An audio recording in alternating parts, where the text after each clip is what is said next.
This is on the 7th hour, no, of blackout here in Jensan. So nagsimula kaninang mga 4 o'clock in the afternoon hanggang ngayon, no, going 11 o'clock na. Naubos na yung mga power banks namin, even yung yung emergency lights na drain na, so we have to go to our fallback na ilaw, which is yung candle. So I recalled when I was still in my elementary days, I was studying using candles here, no, sa Jensan, no, when Jensan was still a very small city.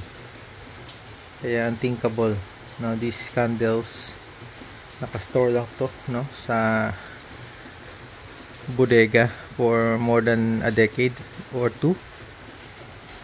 Tingnan natin yung kandila na to. We don't know the reason, so walang, even ang connectivity is affected. So kanina I instructed yung kausap ko na may power interruption. Malaki na kandila. Yan, that's it. So I'm in my study. I was supposed to make some documentation kasi maghahabol. So you go out, pitch black, super dilim, wala kang makita. Ayan, super dilim, wala kang makita.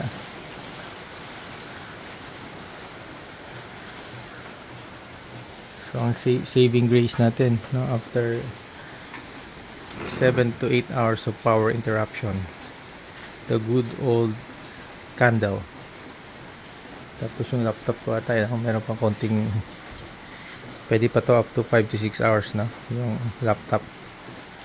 All our power banks, emergency lights drain na. Very rare, no? Very rare sa city ngayon na ganito katagal yung power interruption. Imagine midnight walang ilaw.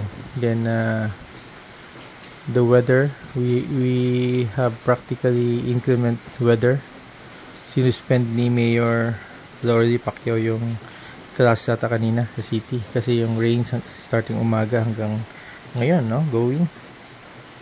Then connectivity affected also, no? Mahina yung smart sun, mahina.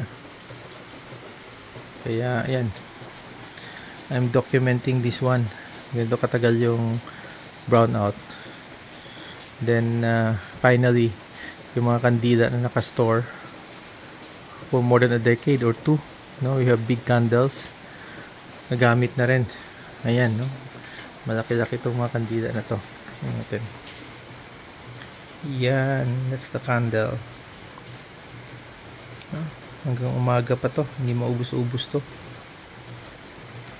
Okay.